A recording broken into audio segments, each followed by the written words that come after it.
Josu Iztueta eta Antxon Artza. Aspaldiko bi adiskide errepidean, biziminez. Ameriketako Estatu Batuak ekialdetik mendebaldera zeharkatuz, New York, Niagara Falls, Chicago, Salt Lake City, Monument Valley, Grand Canyon, Yosemite, eta San Francisco. 5.000 mila, 8.000 kilometro, kontraste biziz eta paraje ikusgarriz jositako lurraldean. Josu, bidaiari amorratua, eski zeharkaldietan zaildua, Nairobitarra autobus mitikoaren arima.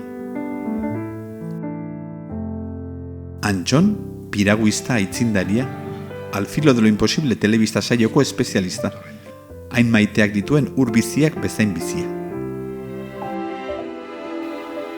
Biziminez, hala izan dira eta bizi dira Josu eta Antxon, bizitzeko grinaz, gozez, gogoz, pasioz, jakin minez. Amestutako bizitza, ametsei bizi ematea dela jakitun dira. Bidaia honetan ordea, errepidean barnako zeharkaldia bera baino, kasik garrantzitsuagoa da, barne bidaia. Biek ala biek, oroitzapen eta bizipen eder eta ezain ederrak, ekarriko dituzte gogora. Ze garaiak, Antxon? Gogorrak, laro gehiak. Barrua zabalduko diote batak besteari.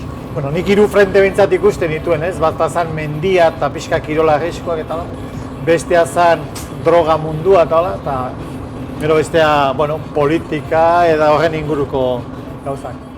Jolas egingo dute. Negar eta humorez gaindituko dituzte, beti egin izan duten bezala bidean aurkitutako oztopo guztiak. Horrelakoa da biziminez. Daukaguna baloratzen ikastea, nik hori iztutaz asko ikasi dut. Bizitzari buruzko, gogoeta sakona.